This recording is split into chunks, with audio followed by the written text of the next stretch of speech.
of The Economist, and he's paid to travel around the world talking. It's a nice little line. I should point out that Alistair actually knows every single detail about every single view I've ever held on any subject. The reason is we belong to a discussion group together. We met recently on Monday. And I can say, I think without risk of judgment, I probably know every single detail of his views on every single subject as well. We'd be going for years. However, there are some gaps, and the most important one is his rather sort of dodgy experiences over the years in Latin America, which I think we're going to hear something about. So please welcome to the stage, Alistair Ross.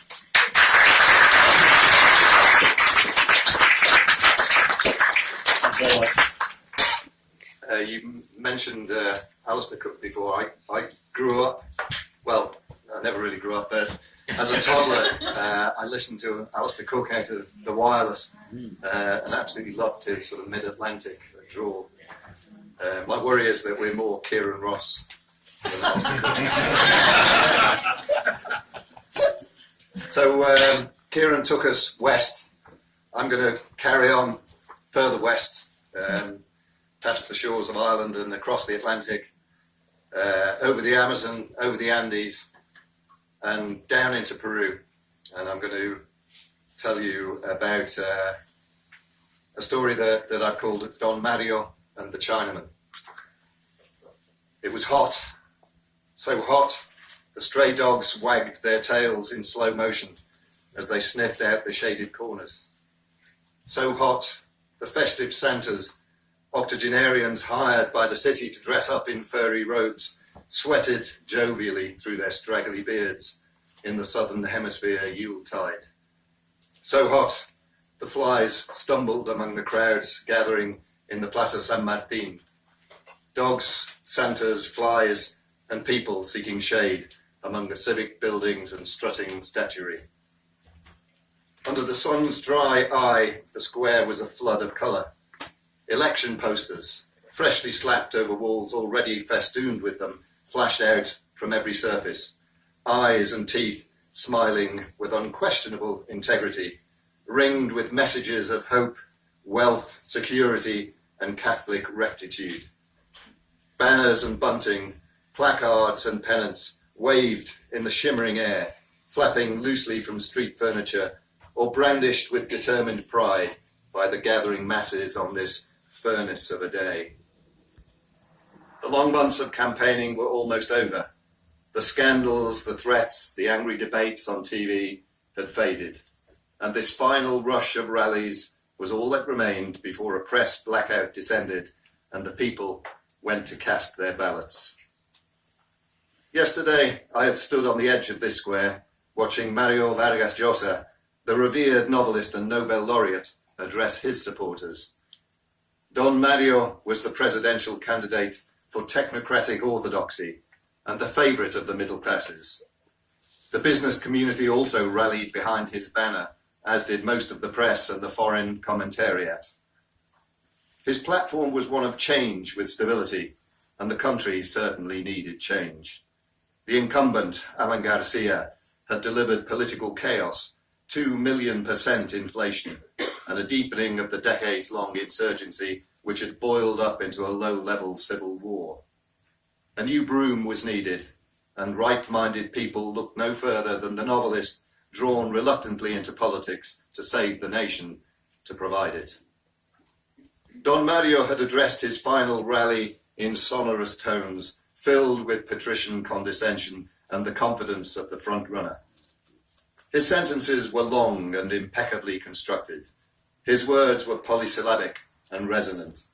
His promises, infused with aspiration yet carefully couched in pragmatism, were delivered with a ringing sobriety.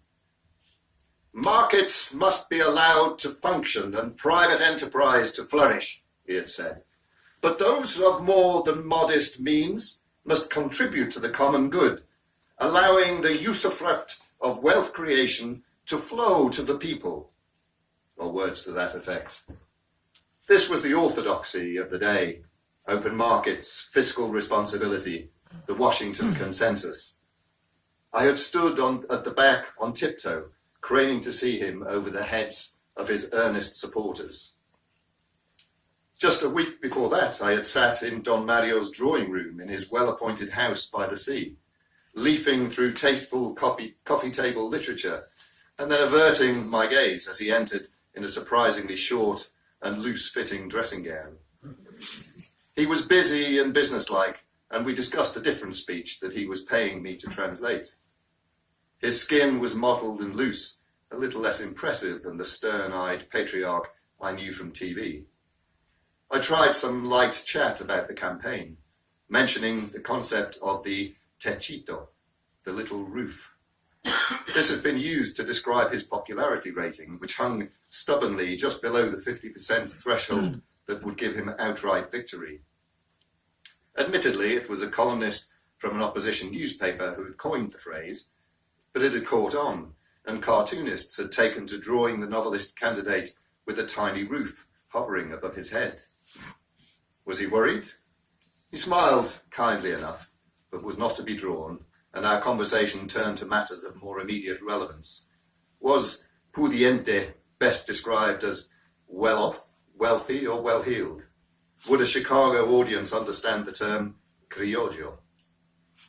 As I watched him addressing his rapt supporters in the square, I had wondered again about the techito. A week, they say, is a long time in politics, and the week between our meeting at his house and the rally in the square had offered comprehensive proof of that. He might have addressed the crowd with confidence, but he must have been wavering inside. Today's gathering in the Plaza San Martin was very different. Today was the closing rally of Alberto Fujimori, an engineer, a TV host, and an upstart outsider whose campaign manifesto had consisted of one printed sheet, and even this lacking a single concrete pledge.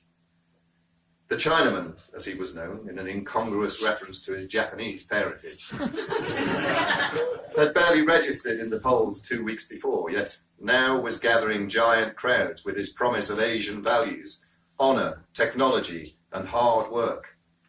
Somehow, even while claiming the legacy of his distant origins, he was viewed as more Peruvian than the novelist with the fancy words. Vargas Llosa, I wouldn't vote for that foreigner, one farm worker told me. I had known since I took my spot on the edge of the square that Don Mario was in trouble. Over the course of the morning, streams of people made their way through the side streets without a pause. They came predominantly from the west, across the river Rimac, where the precarious barrios of the very poor tumbled down the hillsides to the fringes of the city centre. They wore hand-woven robes and ponchos, threadbare clothes and battered shoes, or no shoes at all. They filled the square, budged up, and filled it again. They bulged into the side streets, hung off statues and ornamental lampposts, and shared pedestals with founding fathers and famous sons. They crowded against each other in a sombre mood of celebration until Fujimori finally emerged onto the podium. Then they gave vent to a giant roar that echoed from the civic buildings and boomed around the square.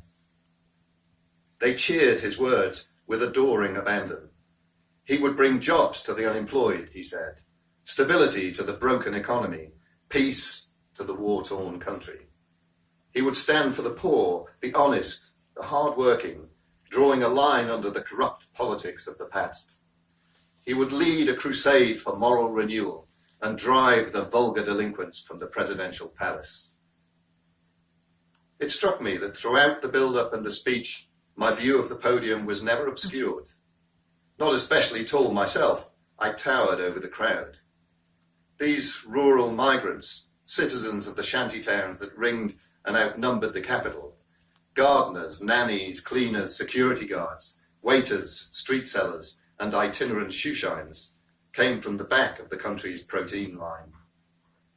The square was filled to bursting with the undernourished, underpaid, and underschooled, the perennially neglected by the country's squabbling parties and career politicians.